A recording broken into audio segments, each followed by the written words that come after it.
Hi, in this video I am going to show you how to install GCam on your Infinix Smart 8 HD. Step 1. Visit our website by clicking on the first link in the description.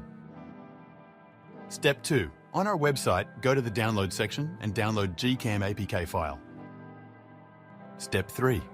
Go to video instruction section on our website. There you will find step-by-step guide on how to install that GCam APK.